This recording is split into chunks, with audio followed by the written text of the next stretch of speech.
In 2019, when Ladakh was declared a union territory, when both Jammu and Kashmir and Ladakh were bifurcated, lots was there to celebrate in the streets of Ladakh. Many people came out and they expressed their satisfaction as to how they were happy that now Ladakh has become a separate union territory. Cut to 2024, when the first elections took place in 2024, the number of people voted, the vote percentage came down as compared to 2019. Why? The percentage came down. Many reasons can be attributed to it.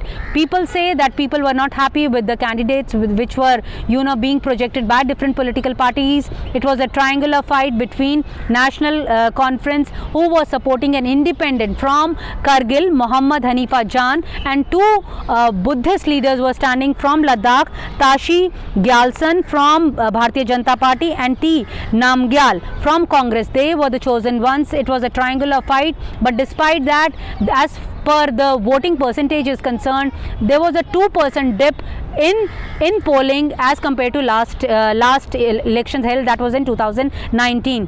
As per the Election Commission figures, almost 69.6% people voted in 2024. Compare this with 2019, about 71.5% people voted. So there was a dip of about 2%. Mr. Kiren Rijiju, who is the Union Cabinet Minister, also tweeted about this. He in fact said Muslim sisters, brothers voted in high percentage, but Buddhist sisters did not match their enthusiasm and they lacked in motivation. So the voting percentage was dipped, and it was noted by many, including Mr. Rijiju also.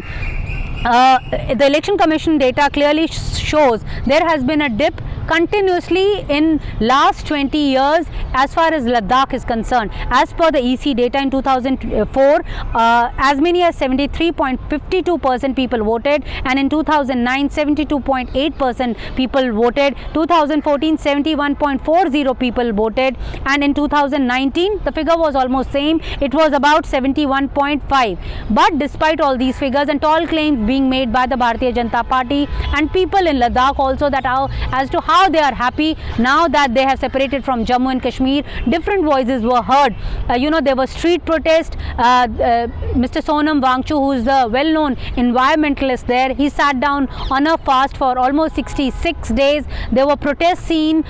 People were wanting guarantees under 6th schedule, to which the Union Home Ministry clearly said that no guarantees would be given to them. There was a leader, for the first time a Shia leader stood from Kargil, Hanifa Jan, who was being supported by National Conference. So lot much was happening in Ladakh, which was being observed by many observers.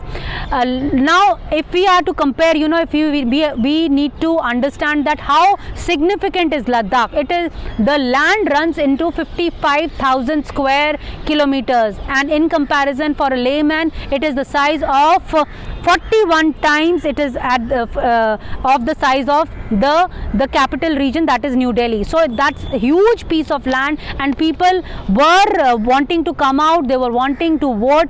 There were, as per the EC data, 1.84 lakh voters were registered there in Leh Ladakh, of which Ladakh had 95,926 voters and Kargil had 88,877 voters. So even as far as the figures are concerned, about 7,000 voters were more in Ladakh. But despite that, the number of people who came out to vote were less in Ladakh. More people came out to vote in Kargil. Almost 74% people voted, and in Ladakh only 64.9% people voted.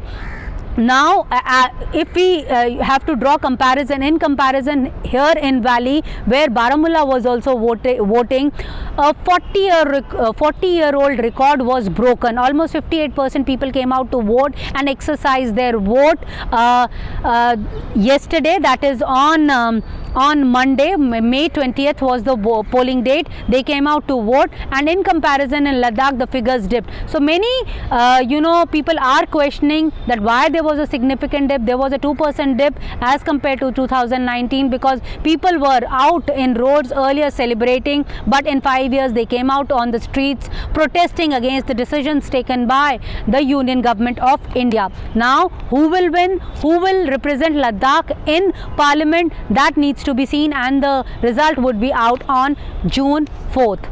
In New Delhi, this is Neeta Sharma reporting for NDTV.